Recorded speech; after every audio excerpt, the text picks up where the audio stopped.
Welcome to the Out on a Limb podcast. We are all interconnected to a greater web of consciousness. Our aim is to open your mind to a new world through having open-minded discussions about what we perceive our reality to be. Hey everyone, and welcome to another episode of Out on a Limb podcast with your hosts Samantha and Allison and Will. And today we have another special guest for you. Her name is Pam McDonel, and I'm going to give a little bit of an intro about her before we dig into her fascinating background.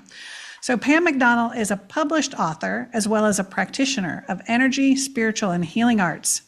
Blending traditional and alternative modalities with her natural intuitive skills and gentle touch, Pam's mission is to help her clients walk in peace, happiness, and balance.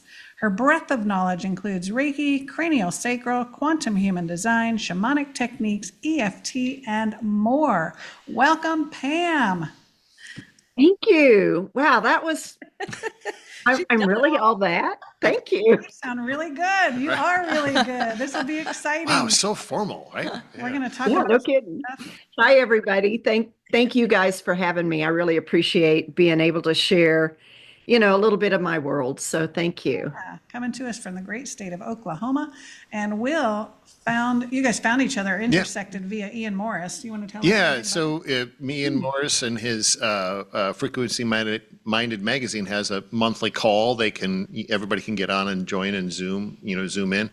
And you happen to be on there. You mentioned something about human design, and we have been talking about human design and trying to find somebody to talk about human design for some time now. And I was like, ooh, I need to, and then something in what I had brought through, you were messaging me back and forth. So we just connected and here we are. So, yeah.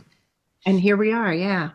That's neat. How long have you been, Ian? Well, I'm certainly not the authority on human design, but I can share my perspective of it for sure. Yeah. How did you meet Ian, or how long have you guys known each other? Oh, wow. I think we've decided that we met in like 2019. Wow. 2018, 2019. How did we meet? Not a huge deal. I was just curious. Yeah, I don't remember now exactly how we met, but he reached out, however it was we got together. I do know. So in my world of writing chapters in some Right. best-selling books, and the author, if we hadn't been talking about it, I could have called her name. Brave Healer Productions. Right, Brave Healer Yes, Productions. thank you. Laura DeFranco. Gosh, I'm sorry, Laura, but too many things rolling around in my head right now. So anyway, she was using his music at the time we were doing the books. And I believe that I reached out to him and I said, hey, tell me a little bit more about, and it, just kind of went from there. I became an affiliate. And then in 2023, I was coming off of a little hospital stay, and he was doing a certification. I had told him in the beginning when I very first met him, they had not put the certification program together yet. And I said, if you ever do a certification on this, I want to do that because I want to know more about how the music's put together, why you do what you do, et cetera, et cetera. And so anyway, they had already had, I think, one training, which I wasn't able to attend. And then they had this one, and he kept going, are you sure you can't come? And I was just like, I haven't been out of the hospital long, and Right. don't know if I have the energy, but, I really want to come. And so anyway, we made it happen. I went down to Austin and did the certification. Wow. And we could talk a little bit about that energy-wise if you want to later on. Yeah, I want to talk about that in a little bit. Yeah, and how that, how my energy played out during that. But that's how we met. Like I say, I became an affiliate. I play his music when I do sessions sometimes, not always, but sometimes, and listen to it anyway. And funny enough how all these modalities all deal with energy, right? In quantum human design, Dr. Karen Curry Parker uses frequency music in part of her work. So I was just like, yes, It's it's all so lining up. cool Yeah. how modalities come together. And it's all about working with the energy, and how we don't see that from the beginning of our life, I don't know, and how we don't train more on it, talk more about it, do more with it amazes me, because I mean everything is energy. Yep. Yeah. And I We really, can't get away from it. I hope that's where we're moving. I work in a school district by day, and I see that the traditions are starting to break apart, and new things are coming and sprouting up. Homeschools, all kinds of different environments in schools, and so I'm hoping those of us who have learned this are going to be teaching the youngsters to be in touch with their emotions, to understand energy and yoga and all these practices. It's great. And if you haven't, to the audience, watched the session or the interview that we did with Ian Morris, feel free. If you're just joining us for the first time, look back through some of those episodes and listen to Ian's. It was really profound. But let's get into your background before we start talking about the human design and all of that. So Okay. say that you have a natural intuitive ability. So I wonder, did you feel like you were born with that? Did you notice those gifts when you were young? Were you raised, though, in a conservative Christian household or a religious household like many of us? Or what did that look like for you? So, yes, and sorta, and maybe. And um, I was raised in a Christian home.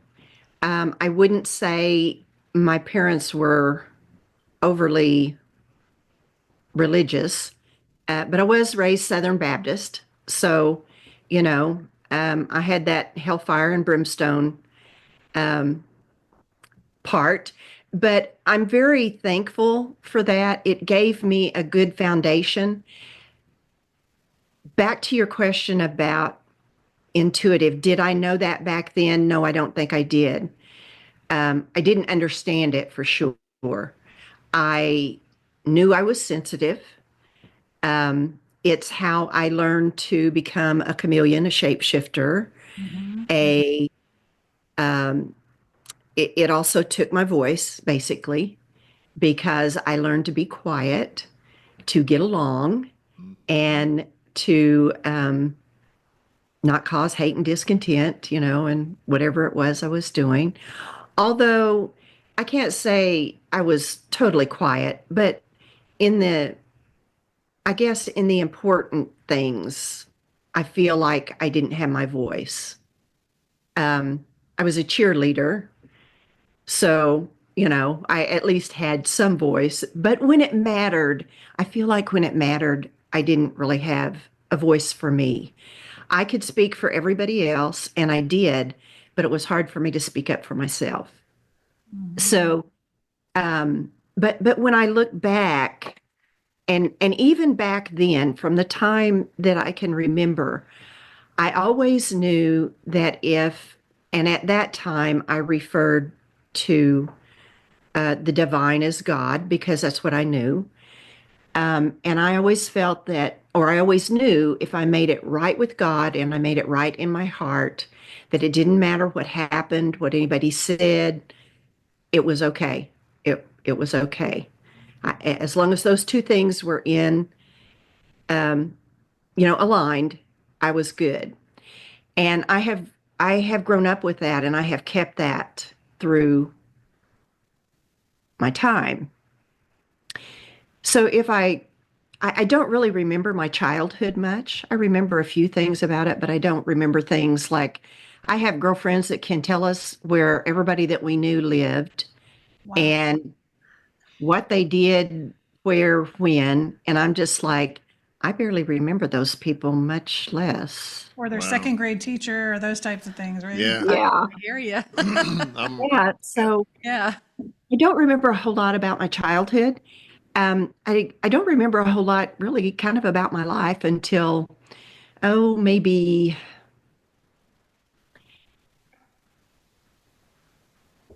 when I started taking care of my mom, I transplanted to Hawaii for a couple of years when I was married to my second husband. I was only there 2 years. It was like being in a prison. I escaped and went to California with what I had in my suitcase and $25 in my wallet. And thank goodness I had a cousin there that took me in and kind of helped me get back on my feet. And then I did come back to Oklahoma in 1995-ish to take care of my mom, who had been diagnosed with Alzheimer's in 1994. So for the next about, there was a total of 9 years because we were kind of dealing with it long term since about 1990. But for that last,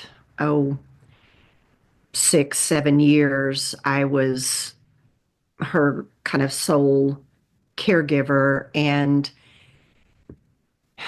you do not know at the time how much energy that takes. Even though you think you're taking good care of yourself, you realize after, the end comes that it's a whole different story. What you thought was happening was a little different. So that tour of duty ended in 2002.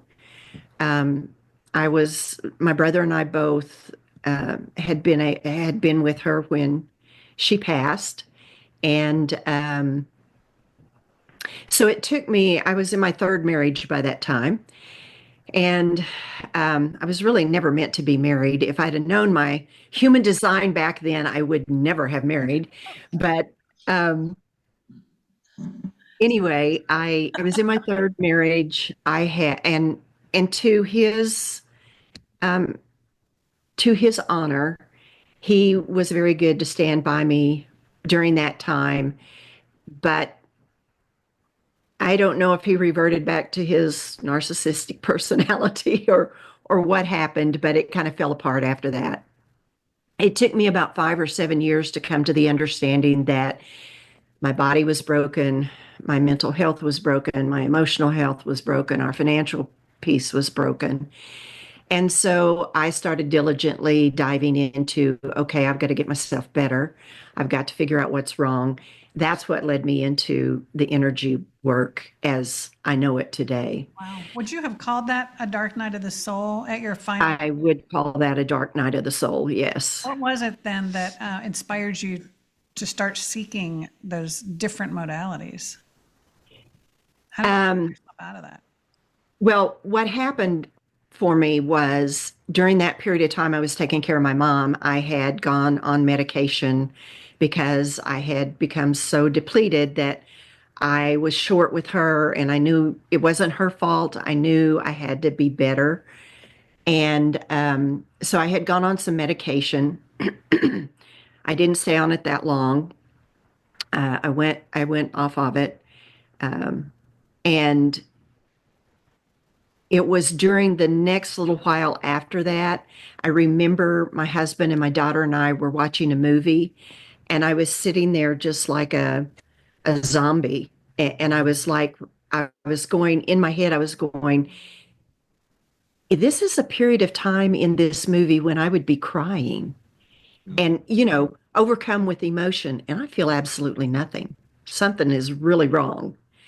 So that kind of pushed me into, okay, what's wrong? What needs to be repaired, and how do I do that?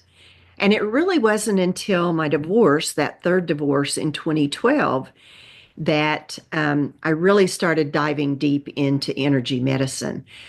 I found Reiki and I found, massage and some of those things that I participated in as a participant, but never thinking really that that was my path until I was divorced. That was at an age, I just had a couple of more years before, officially becoming a retirement age. And I sat in the middle of another dark night of the soul, actually. I sat in my living room floor. I was actually sitting on the couch, and I was crying, and I was literally pulled to my knees on the floor and heard myself saying, "Who am I? Why the hell am I here? And what is it I'm supposed to do?" Wow. And I don't know where massage came into that, but that was the first thing I studied and certified in. And then I certified in Reiki 1 and 2, later in 3, and became a Reiki Master. Those things led to EFT tapping, to the emotion code, to Donna Eden's energy medicine, a plethora of other things. And shaman medicine, I was introduced to in a little holistic place close by me in a little town by the name of Broken Arrow. Not so little anymore. None of us are so little anymore. But I was introduced there to some of Dr. Alberto Vialdo's work. And I spent a year with them doing kind of a preliminary study, and knew that it was work I wanted to do, but there were other things going on in my life. I was just trying to get myself back on my feet, actually. And I was still working a corporate job. So I was trying to do, build my own massage business, Reiki business, working a full-time job, all those things. Yeah. Yeah. And so in 2017, I went, okay, I'm done with corporate. Don't want to be here anymore. Haven't wanted to be here in a really long time. So I kind of let my corporate world go. Thank you, Lord, for the corporate world. We do need it. And it blessed me well, Yeah. but I don't want to be there anymore. Got my t-shirt. Yep. Yeah, got my t-shirt. And so, Yeah. yeah. That was in 2017. And I struck out. I went into, well, it wasn't then, but I just kind of, I had a little group of clients, so I kept serving them, started doing other work, met Ian in 2019-ish, kind of put that in my medicine bag. Then 2020 hit, and I had just partnered with somebody that I actually went to massage school with in 2010. And we partnered, was in the middle of, well, actually at the end, when they shut us down for COVID on Wednesday, we were supposed to open that next Saturday for our grand opening. So that got shut down for a couple of months. We did open, start doing business, and but the thing there for me was I was more into the holistic, and by that time I had transmuted myself, if you will, from religious to spiritual.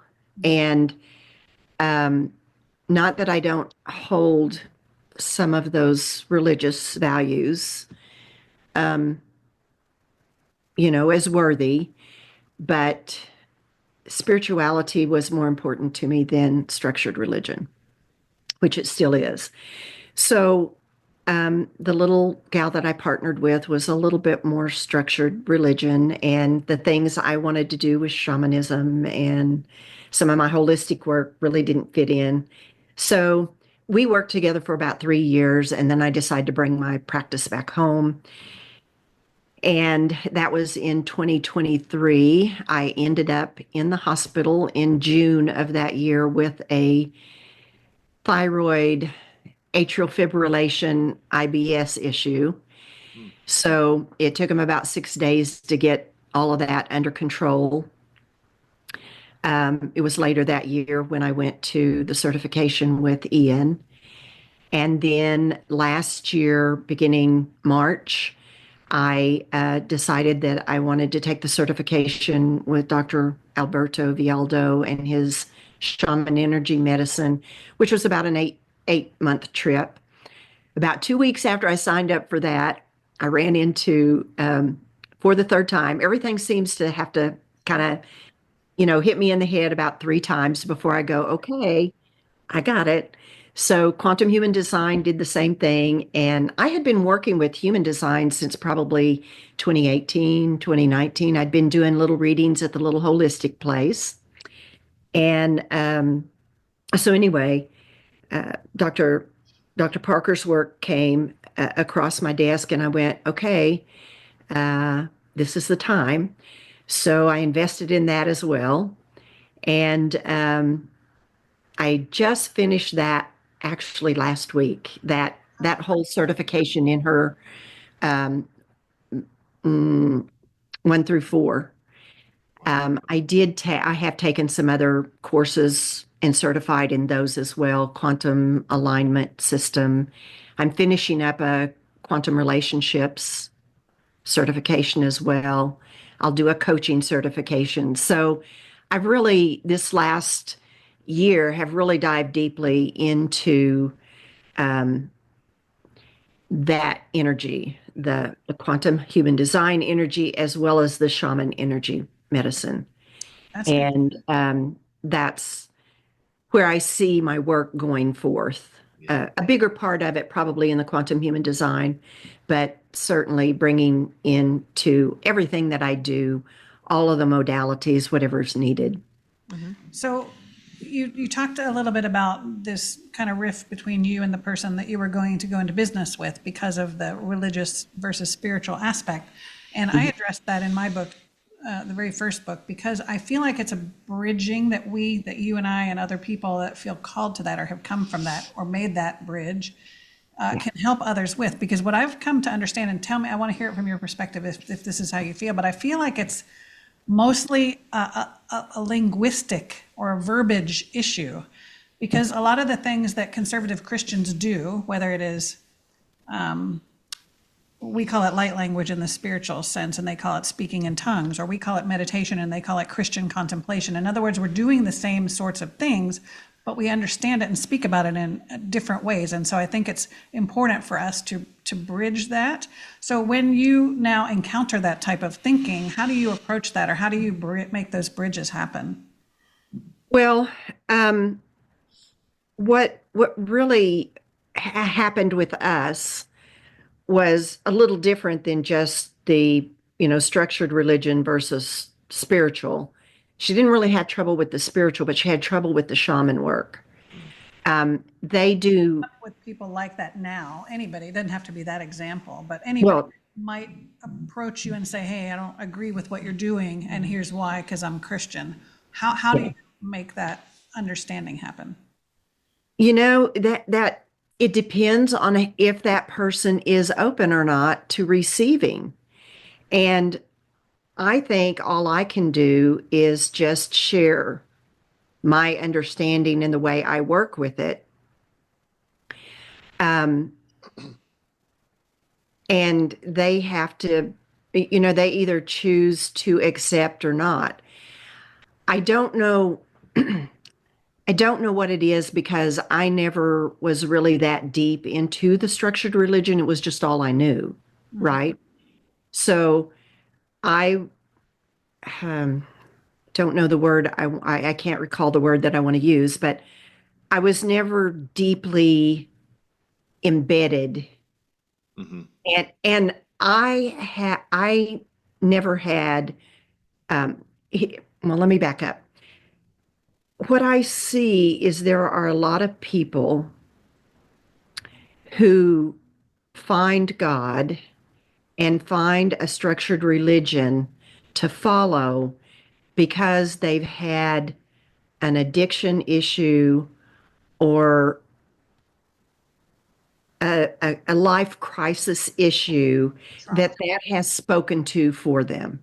Yep. So then they get all enmeshed in the religion. And for me, there's a fine line in getting enmeshed in the religion and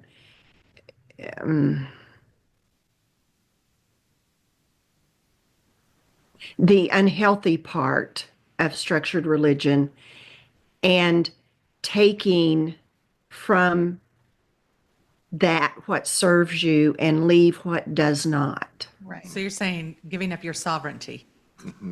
Yeah, really.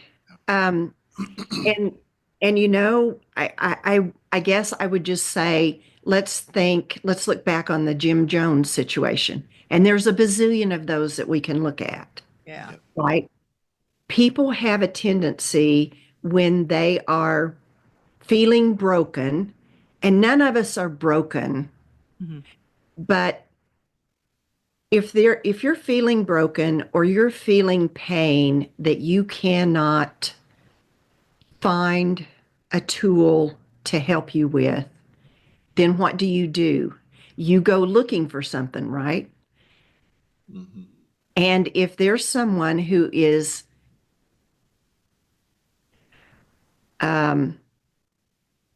what's the word I want? The word's coming is enigmatic, but that's not it. Oh, Charismatic. yeah. If there's someone charismatic enough to bring you into their fold, then you go there, and then you're in so deep it's difficult to walk yourself out. Right. Because you look like an idiot. I find that they get you to sell everyone else on, what they're teaching. So you get so tied into it that you look like you're an idiot or something. If you, step out of it or, or that you feel shame or whatever it is, yeah, that's very Right. sad. Yeah. Not all religions, Yeah. but certainly some cults. Yeah, yeah. Or they So- sever ties with people and things. Right. Yeah. So I think, to go back to the answer to your question, I think that people have to be open to hearing what you have to say and how you share. Yeah. And, I try really to bring it all back to energy and how it's important for us, number one, and firstly, to understand our own energy. Oh, for sure. If you don't understand yourself and your energy, how can you, begin to communicate and understand somebody else's? Because we have a tendency, because of our conditioning, because of our beliefs, because of what we've been told to do or who we are, that's how we react to things.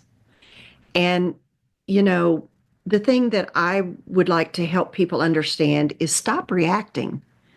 Start choosing how you respond. And we all love Right. Because when you react, then what happens? The person that you're reacting to is going to react back. And that's how we've learned in our society. But if we both stop for a minute, take a breath, maybe walk away, come back, and then respond responsively and respectfully, then we can have a conversation and we can usually, move through whatever the issue is. Right. And Samantha and I have had these conversations all the time about authentic relationships and where we're headed into this 5D understanding and paradigm. We have to have authentic conversations and authentic relationships, and not everybody is there yet at all. In fact, probably most people are not. because they feel like you're calling them out or you're, Yeah. I don't know, like they don't feel like there's a hierarchy there or something. Most people who are you to tell me this? Validate yourself. Well, because you're activating a trigger. Yeah. And so we have Yes. to recognize our own triggers, like you're saying, Pam. We have to understand ourselves and not respond to those triggers, but respond authentically from our heart. And so authentic relationships doesn't mean that you just tell everybody the bitter, difficult truth in an ugly way. It means you respond from your heart in a compassionate way when you share your feelings Right, right. and what's going on, and then you receive. So it's easier, I think, to present authentically than it is to receive authentically, because you really have to trust the other person, and you really have to tame that ego when you hear things that you don't want to hear. Right. Well, according to my human design, I speak from my feelings, and I know that because if I haven't thought about what I want to say, if I haven't felt through that, so to speak, and that's that's my first intuitive gift is feeling. So I know that's what I have to do. If I don't speak from that place, then it's just gibberish. And I laugh when I tell people this because I can walk into a restaurant, and you guys may have heard me say this on maybe listening to Smile, but I can walk into a restaurant, they ask you what you want to drink, and I say a Coca-Cola with ice. And the waitress brings me hot coffee. And I'm like, wait a minute.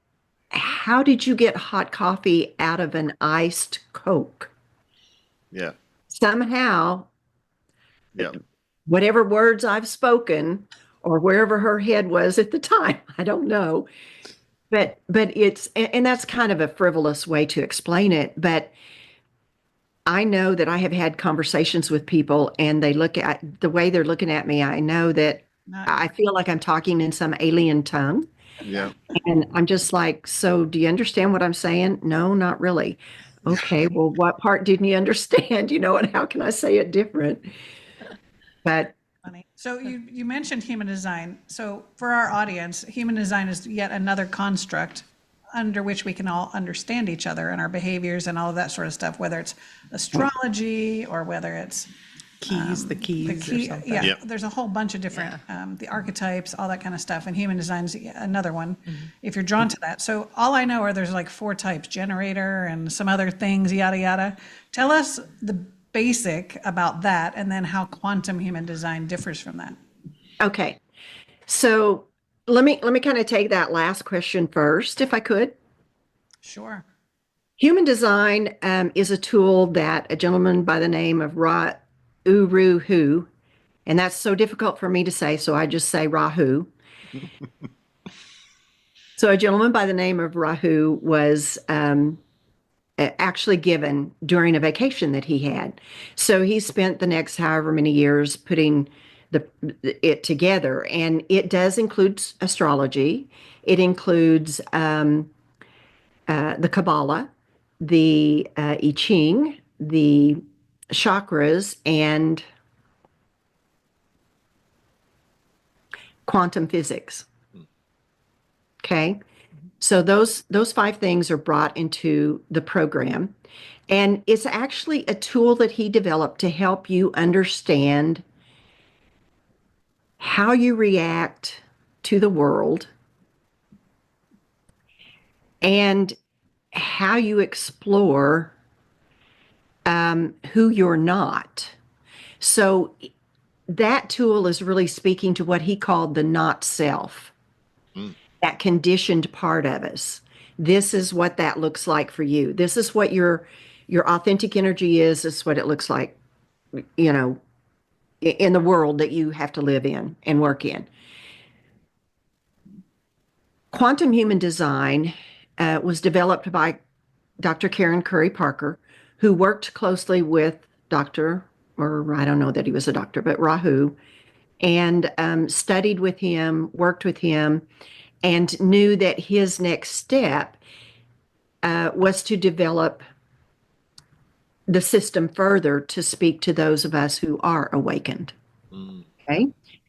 So she did a study on kind of the quantum words that the higher frequency words from the words that Ra used, and developed the quantum human design. So she did that so that a tool, a way to teach us how to take that reaction that we typically get, right, and put that into a deliberate response of how to work and live in our world.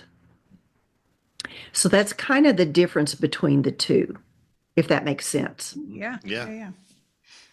In human design, and you can't have quantum human design without having human design. All right.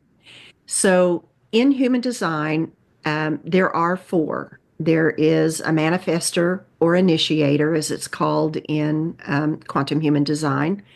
There is the generator or the alchemist. There is the projector, which is, I think, is the calibrator. And then there's a reflector, and I can never remember its quantum name because there's like 1% reflectors. There's manifestors are about 9% of the population, and this is the world.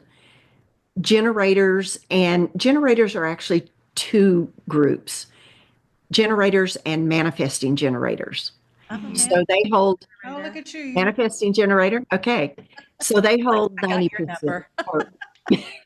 They hold about 80%, 80%. Yeah, 89. Yeah, 70%. I'm sorry, 70%. The projectors or the calibrators, I think that's right. Don't quote me on that. Gosh, I always have to look at, I know manifestors, and because I'm a manifester, so I know that's an initiator. I get the other three confused sometimes. Anyway, the reflectors are about 20%. And then, as I said, the reflectors are about 1%. The projectors are about one. About one. Fewer Yeah. projectors and generators, and there are a lot more manifestors. No, manifestors are 9%. It's manifesting generators that we're mostly. Oh, Manifesting generators and generators make up 70%. They're about 35% each. And then projectors are 20%, reflectors are 1. okay. Just trying to get So it. Yeah. Okay. the way the way I can talk about them is a manifester is the one who initiates or brings all the information together and gets it ready, hands it off to the generator to make it so Scotty. And the projector comes in and shows both of us what our gifts are and how we should be doing things. And the reflector sits back and sort of takes it all in and eventually comes out with workings that makes the whole world better. Interesting. Do you Sounds remember like what we were? you. I gotta look at. We have a friend who I think ran our figured chart. ours out. Yeah, and I'd have I to don't go back and remember look what I at it. had. Yeah, I'd have to go back and look at it. It's been a while. Manifesting generator sounds familiar, but it might be Right. since that's the majority. Well, here's kind of a little thing about it. Generators, manifesting generators, typically have all the energy that they need to do whatever it is they want to do. Okay. The other three, we manifestors, the projectors, and the reflectors, what manifesting generators or time benders, if you will, and generators have is the sacral. We call it center in human design, but the sacral chakra, which is our energy center, the body's energy center defined. So that's what gives them the energy to do. And that's why we call them the builders of the world, because they have the energy to do that. So the other three of us do not have that energy accessible all the time like y'all do. Yeah. So we have to have periods of rest, and we manifestors can do probably a lot more than anybody in a shorter period of time, but then they got to stop and rest. So, and the thing about manifestors is and manifesting generators is we have this emotional wave that we have to move through, and we have this we actually have this creative flow that once that's interrupted, then it's a lot of times lost. So the thing for us is when we get interrupted. In other words, we have this creative flow, we're going forward. We don't need anybody else. No, we don't need help. No, don't ask me any questions. Because when we do, when those things happen, then that flow gets interrupted and we lose that creativity. But Um, that's interesting that That sounds that's like the me. majority of the population.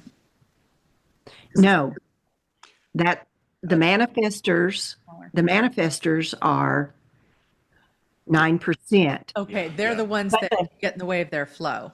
Yeah. Yeah. Got But the manifesting generator also has can also have that little tweak, Hmm. right? Even though they have the energy to push through and do, if their creative flow gets interrupted, that can kind of be an issue for them too. Fascinating. So, if people were more interested in learning about human design on a greater level, is there a particular place you would recommend that they start? At the beginning, There we go. There's Ba-dum-bum. you got it. Right. sorry, I just couldn't pass that one up. Right. Very good. Run your chart, try to make sense of it. You're probably going to look at it and go, what? Yeah.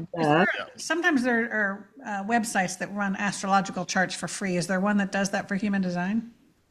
I have one on my website that they good. can And we'll run. have your website down Yeah. below. We'll link your website. Yeah. Okay, yeah. But yes, they can look for, run my chart. .com. Yeah. Run No, well, chart. I use an app called Body Graph. Yeah. So, and that's the chart that I have in my website. So, Cool. run your chart, buy a book, go online, do some studying. When you get really serious about it, reach out to a professional, to somebody that's certified, so that they can help you kind of walk through the details. And yeah, so Fantastic. I did want to talk before we end, and I forget about it, but I wanted to talk about the anthologies that you've been a part of. I was also a part of one of Laura DeFranco's early books, The Ancestors Within, and it was a nice experience. She's kind of the queen of anthologies and really good at that, and has brought a lot of people together in that way. And so you had that experience 3 times, right? I did. My first book was, I was with the Wellness Universe for a while, and my first book was with that. And I wrote in the book about happiness. I had just missed the one on, the one before that. I can't remember what it is now. But I wrote in the one for happiness, and then I wrote in Diana Leader's books, Find Your Voice, Save Your Life. So I wrote in books 2 and 3 of hers. I missed book 1. So that the first one was personal stories, I think it was, or the first one that I wrote in was about, kind of like your personal story. And then the third book was about your spiritual journey. So Talked about finding your voice. So that's an interesting chapter to read. You talked about how you felt like it was inhibited yeah, of your life. If people go to Amazon and type in your name, will they find it? Because sometimes they can't list all the authors on there. they should be able to, but that's also on my website. So Awesome. there's a page on my website that can direct them there, and also to Listening to Smile. Oh, very good. Yeah. Okay. Awesome. Yeah. So did you find that to be helpful to you to write those stories? How cathartic was it for you to go through that experience? Well, first of all, I still don't consider myself a writer, although people scold me about that and say, yes, you are. And I go, okay, fine. Right. But yeah, I did find it valuable. I had taken Diana's course, Find Your Voice, Save Your Life, and she did a certification that I also went through with her on that, and that was what helped me to begin with, and that's how she then asked me to write in her books, which was that came really kind of on the foot of writing in the wellness book. And Anna had, reached out and said, "Hey, do you want to write in the wellness book?" So when I wrote, there were things that I wanted to say that I'm not going to say ashamed to say, but I was afraid to say, Yeah. but I said them anyway. Yeah. Because I was just like, okay, so you're writing. If you're not going to write what you feel and what you think and why are you doing it? Right. Kind of sounds like a writer to me. Yeah, kind of. I think you're a Kind writer. of. Yeah, kind of. Yeah. Samantha and I, Well, thank you for that. we did an anthology also. I produced an anthology. She wrote a chapter in it. And it is an experience of needing to be vulnerable because It you're is. the reader who might be experiencing that same sort of thing. And so it is not to be taken lightly how critical it is for all of those authors to have gone through that process and allow themselves to be vulnerable. I mean, that's a big deal. It is. And, part of my stories all dealt with some family things that, we all have, or most of us have. And not that I wanted to hurt anybody or say anything disrespectful, but that was part of the story. Right. And I felt like I needed to tell it. It was part of my story. And you know, yeah, it makes you feel very vulnerable and second guess yourself. And Yeah. I want to be this. If I'm going to write, I want to be this writer that flows so smoothly and you know tells a great story. And I don't know that I did that, but I put words down on paper and it was published, and I feel really good about it. So yeah, It's about finding that inner authentic voice and being brave enough to do it, right? yeah, People talk about their gifts all the time, and it's sort of like, I heard this beautiful analogy the other day. Everybody has legs, everybody can run, but not everybody can be an Olympic runner. right. We have strength in certain gifts and maybe not others, but it doesn't mean that you can't do it anyway. You might not have the ease with which an Olympic runner can run in terms of writing, but you can do it. And it's important to exercise that muscle because you're helping other people as well, Yeah. not only yourself. And I think that's where I had to go with it, especially in the wellness book. Well, in all three of them, because we wrote about things that were important and life, kind of life changing. So yeah, you never know it. I thought about it in this way as well. You never know when you're walking down the street and you see somebody and you smile at them just because. You never know if you have saved their life that day Yeah. because of something that's going on with them that you don't know about, but because of your smile or your hello or your nod or just your beautiful energy that encompass them as you pass them by. You never know what might have changed for them in their life. Yeah. And we've talked about this yeah. before. I think it would be so nice if every now and then God would flick the light on for us so we could see all of the connections that we're making. Yeah. For a second to see the ripples and what happens with those ripples. What happened with that word? What happened when you bought their coffee? What happened? How did life change? Because it does. And they tell us this all the time when we channel or when we talk to clients, higher selves. that it makes such a ripple out into the world. And if we could only see it, and I'm like, well, let us see it. I think it would be so encouraging to know this every now We and just then. have to do it. Just We have to Right. trust. It's faith. about trust. It is right? about trust. It is about trust for sure. Yeah. A beautiful conversation. We're so happy that you were able to join us, Pam. Oh, thank you so So, much. what Yeah. what was one of the biggest points of learning in your whole journey that you would like to share with other people that might be encouraging for them? That's like asking me anything except what my favorite color is, which is purple. Don't be put on the spot. Even though I don't have purple on today. Um, the one thing that I would say, It could be anything that a big realization, an aha, something that's encouraging for people that it took you a while to maybe learn or that finally came to you. I think my aha moment was